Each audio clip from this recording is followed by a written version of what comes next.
The day had started badly. In the console room aboard the TARDIS lay a disorientated body, racked with pain.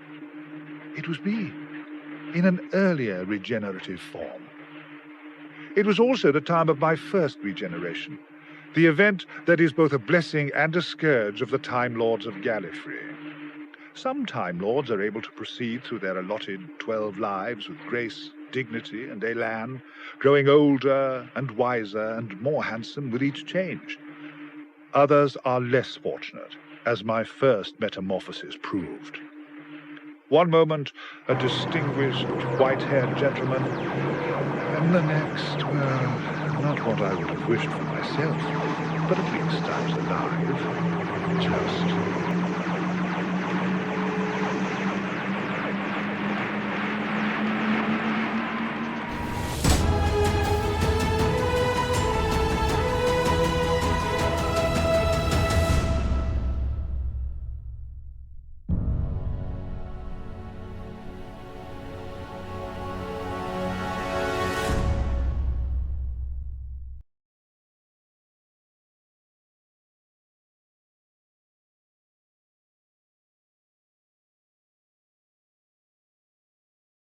We have a cold open, literally in this case, of the TARDIS in Antarctica where it was at the end of the 10th planet, as the Doctor is making changes to the TARDIS.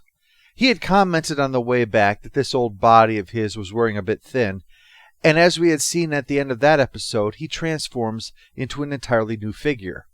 Ben and Polly are naturally wondering what in the hell is going on around here. Ben is incredulous at the idea that this is the Doctor, but Polly thinks that it really is him. But for the Doctor, adjusting to his new body is proving a bit difficult. His vision is swimming and someone is dribbling a basketball while blowing a whistle. It takes time for him to pull everything together until reality is nice enough to settle down and be accommodating for once. Once he's got everything straightened to check everything else out, make sure the legs aren't on backwards or anything like that, the Doctor does what he loves to do. Fiddle with the TARDIS. As it takes off, his cloak falls off and his ring. This is what leads to some challenges that the animation team had to face. How exactly do we go about doing this project? I mean, animating it is easy. That is their job after all. But how do you go about presenting these events that have already occurred? For instance, this is presented in widescreen, which the original was not. But it's also in black and white, which the original was. Both of those are reasonable, practical decisions. It maintains the overall look, but makes allowances for the fact that just about everybody has a widescreen television these days. But another thing has to do with issues in the show's history. It's always been an anomaly that this is the sole regeneration where the Doctor's clothing changed as well. Otherwise, he always was left in the old garb and had to find something new. They could have fixed that for consistency, but they didn't. For the most part, they seem to have gone for following whatever was in the original as much as possible, unless the original was too hampered to do properly at the time. For instance, there is a scene of an army of Daleks all coming through the same doorway. Now, we actually have the surviving scene, so we know how it looks, and it is quite apparent that it was shot this way because the Daleks were just running in a circle coming out the door and going back again to go out the door again, etc., etc. Nevertheless, they kept it that way. It doesn't look wrong or anything, it's just something you might note while watching it, in the same way that you might notice the wires holding up a prop that's supposed to be floating. They wouldn't draw the wires, but they would draw the object floating in roughly the same manner. On the other hand, there's another shot where, because of budget reasons, they needed to have a whole room full of Daleks, but didn't have that many, so they made a whole bunch of cardboard cutouts that just kind of moved them around as best they could. Clearly going with that low-budget solution again now would be silly, so they instead had a room full of Daleks all moving about exactly as the scene was intended to be shown, and would have been if they could have afforded that many Daleks. The Doctor is still a bit addled, referring to his previous incarnation as if that was another person, which seems to back up Ben's thoughts about him. Who are we? Don't you know? Fair question. As he's rummaging through things, he finds a piece of Dalekanium, and whatever else might be on his mind, he remembers what terrible things that implies. But Ben isn't finished. He puts the Doctor's old ring on the new Doctor's hand, and it falls right off. There, that settles it. I'd like to see a butterfly fit into a chrysalis case after it spread its wings. A good analogy for the kids to grasp easily. They all know how caterpillars change into butterflies, so the doctor explaining using that kind of an analogy helps them understand that this is just a change. Still, his mind is a bit addled, so he grabs his 500-year diary to help refresh his memory of important things that you might come across, and then heads out, much to the horror of Ben and Polly because he's no idea what's out there. But he insists it's perfectly safe. Turns out it's a mercury swamp, and that doesn't sound unsafe at all. After mucking about, the doctor comes across another person in the swamp. Ah, so you've come at last.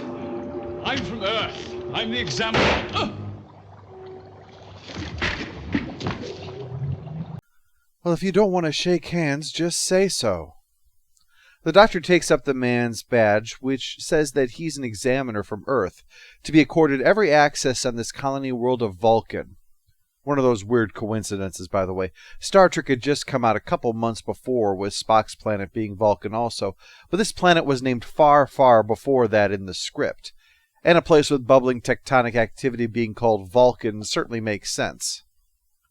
Whoever killed the examiner decides to just knock the doctor out instead. The shouts of Ben and Polly, plus he's already needs to dispose of the body of the real examiner, must have made the murderer decide that it would just be easier to knock him out and plant some evidence on him, implicating somebody else in this murder. The trio is soon discovered by Quinn, deputy governor of the colony, Bragan, head of security, and some of his guards. They all wear identical-looking suits, so it's impossible to tell who it was that shot the examiner. Or if it was someone else entirely. It is the future, you know. Usually everybody wears the same silver suit with a V on it. We pick up in the lab where this huge capsule lies, and the lead scientist, Lesterson, is enthralled with it while his assistant, Janley, is concerned about the examiner and about the politics of this place. Lesterson couldn't give less of a shit about any of that. He is in love with his discovery. It's a wonder he's not over there licking the side of that capsule right now. If the governor announced that he was banning all pants, Lesterson wouldn't pause in his studies while undoing his belt. By now the doctor, Ben, and Polly have been given a room in the colony, where the doctor annoys Ben with his recorder until the governor, Hensel, shows up with Bragan and his guards. And Hensel seems a bit put off at the doctor's arrival, everyone thinking that he's the examiner, a role he's happy to play. What is your brief? I am the examiner. Why are you here? To examine. Let's all go to the lobby. Let's all go to the lobby. I intend to start my examination at once. Does this bother you? I'm not touching you. I'm not touching you. The doctor, although this doesn't come through very well in the animation, to say the least, is trying to subtly observe Bragan's reaction to what the governor is discussing. He's trying to understand why someone would want to murder an examiner who has just arrived, and Lesterson's capsule sounds as good a place to start as any. The doctor discovers the piece of metal that Lesterson had been polishing earlier, identical to the piece of dalekanium that he had on the TARDIS. You can guess by now he's got great interest in what's in that capsule, and supports Lesterson trying to open it.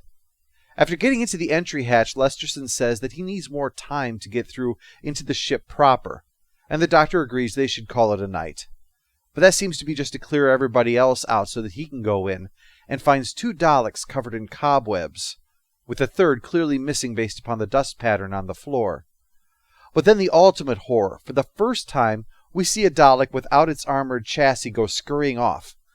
That's great. Now we're going to need to get an exterminator in here to spray all the crawl spaces. The doctor immediately tries to find it, but he can't, so he starts going through Lesterson's desk hoping for answers. As he notes, the signs are in place that this colony has got problems. Add a Dalek to that, and you just are asking for wholesale slaughter. To help prove the doctor's point is a confrontation between Quinn and Bragan, who are both going to see the examiner and found him gone.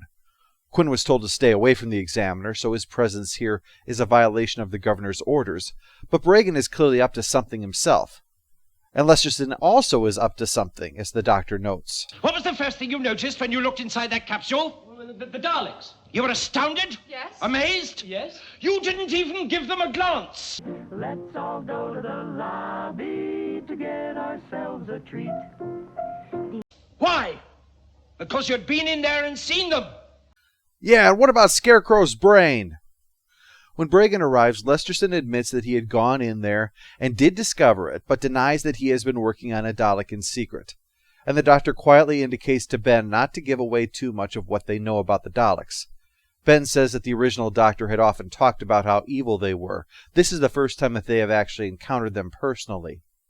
But the Doctor is insistent that the Daleks be broken up or melted down, which Lesterson insists is a mistake. So as the Doctor, Ben, and Polly are escorted back to their room, Lesterson leaps into action to work on the Dalek that he took out already.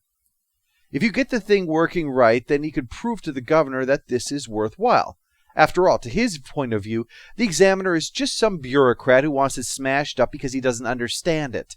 His obsession clearly rules out him calling in the Examiner, that's for sure.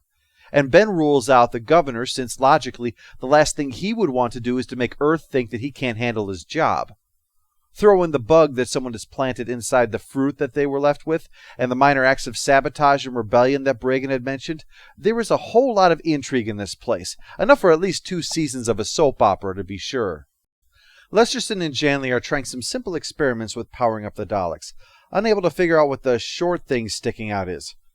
Probably figures it's like a vacuum cleaner. They always come with some parts that you know must do something, but you've no idea what they're there for. Another assistant, Resno, is uneasy around the Dalek, convinced that it's looking at him, but Lesterson brushes that off as irrational, right up until it shoots Resno. And honestly, he's so fixated, I'm surprised he wasn't going, "It's just a little death ray, man. Are you a scientist or what?" Janley says he's just unconscious, and while it's true that the Daleks have employed non-lethal blasts, well, their battle cry is hardly anesthetize, is it? She's just lying so that she can hold this over Lesterson if she needs to. She has the body dumped in the Mercury Swamp. That place sees more shallow graves than the desert around Las Vegas.